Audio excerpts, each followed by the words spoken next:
This is the first time আমি আমার best ফ্রেন্ডকে নিয়ে গেলাম আমার লাইভ বিটবক্স ব্যাটল দেখাতে, তাও আবার নটরডেম কলেজে। দুপুরের একটা কড়া রোদে আমরা রওনা দিই অ্যান্ড এক্স্যাক্ট 4টা বাজেই হচ্ছে আমরা নটরডেম কলেজে পৌঁছে যাই।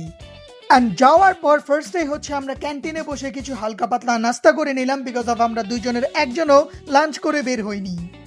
অ্যান্ড ঠিক তারপরেই হচ্ছে শুরু হয়ে যায় আমাদের বিটবক্স ব্যাটেলের এলিমিনেশন রাউন্ড।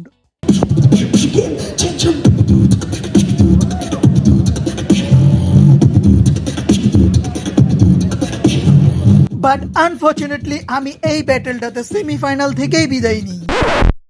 অ্যান্ড মনে পাহাড় সম কষ্ট নিয়ে আমরা দুজনই নটরডেম কলেজ থেকে বের হয়ে মেট্রোতে করে চলে আসি মিরপুর 2 নম্বরে।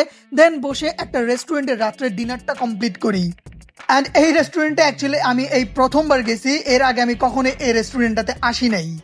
অ্যান্ড খাবারে আমরা অর্ডার করছিলাম এই রেগুলার পাস্তাটা, সাথে ছিল চিকেন উইংস। অ্যান্ড দুইটা টেস্টের কোয়ালিটি ছিল অ্যামেজিং। ওয়েল, আমার দিন পুরোটাই ছিল টোটালি ব্যস্ততায় ঘেরা, বাট আলহামদুলিল্লাহ ফর এভরিথিং।